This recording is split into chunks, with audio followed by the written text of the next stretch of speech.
బీయింగంగా పేరిట ప్రత్యేక రాష్ట్రం ఏర్పాటు చేయాలని బీయింగంగా రాష్ట్ర సమితి వ్యవస్థాపకులు జాడి నర్సయ్య నేత డిమాండ్ చేశారు. ఆదిలాబాద్ జిల్లా కేంద్రంలోని ప్రెస్ క్లబ్లో ఏర్పాటు చేసిన మీడియా సమావేశంలో ఆయన మాట్లాడారు. ఉత్తర తెలంగాణ గోదావరి పరివాహక ప్రాంతంలోని ఆదిలాబాద్ నుండి భద్రాచలం వరకు ఉన్న ప్రజలు ఇప్పటికీ అభివృద్ధికి ఆమడ దూరంలో ఉన్నారని అన్నారు. తెలంగాణ స్వరాష్ట్రం వచ్చినప్పటికీ నేటికి ఆశలు ఆకాంక్షలు నెరవేరలేదని అన్నారు. శాస్త్ర సాంకేతికంగా దేశం అభివృద్ధిలో దూసుకువెళ్తుంటే ఇక్కడ ప్రజలు మాత్రం నానాటికి ప్రగతిని నోచుకోకుండా పేదరికంలో మగ్గిపోతున్నారని అన్నారు. ఆనాడు తెలంగాణ కోసం వేలాది మంది కార్మికులు, కర్షకులు, విద్యార్థులు, కళాకారులు త్యాగాలు చేసినప్పటికీ వారికి ఎలాంటి మేలు జరగలేదని అన్నారు. పెద్దపల్లి పార్లమెంటు పరిధిలో 1,50,00,000 ఓటర్లు ఉంటారని తెలిపారు.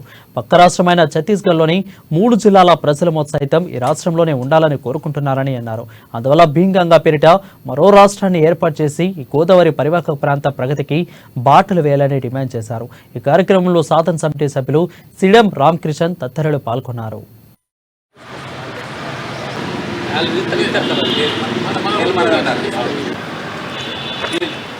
ఉత్తర తెలంగాణ గోదావరి పరివాహక ప్రాంతంలోని ఆదిలాబాద్ నుంచి మొదలుకొని భద్రాచలం వరకు తెలంగాణ వచ్చి కూడా నిరుపేదలు ఇప్పటికి కూడా పేదరికంలో ఉన్నారు.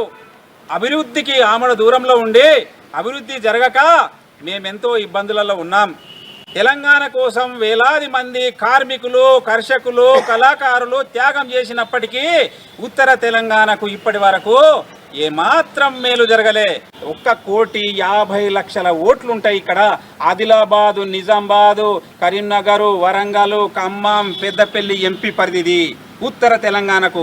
అంతేకాకుండా గోదావరికి ఆనుకొని ఉన్నటువంటి ఛత్తీస్గఢ్లో ఉన్నటువంటి సుక్మా, బీజాపూర్, దంతెవాడ 3 జిల్లా వాళ్ళు కూడా ఇక్కడ కోరుకుంటున్నారు. వాళ్ళ రాజధాని కేంద్రం పోవాలంటే 500 నుంచి 600 కిలోమీటర్లు వాళ్ళు పోవాలి. ఇక్కడ మాకు శాటిలైట్ల రేపు రాజధాని కేంద్రం ఏర్పడితే కేవలం 200 కిలోమీటర్లనే మాకు రాజధాని ఏర్పడుతుంది.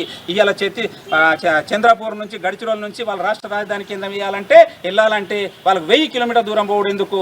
200 కిలోమీటర్ల దూరంనే. ఇంతకుముందే టీవీలో టీఎన్ఆర్ దాంట్లో వార్తల్లో వచ్చింది. అప్పుడు తెలంగాణ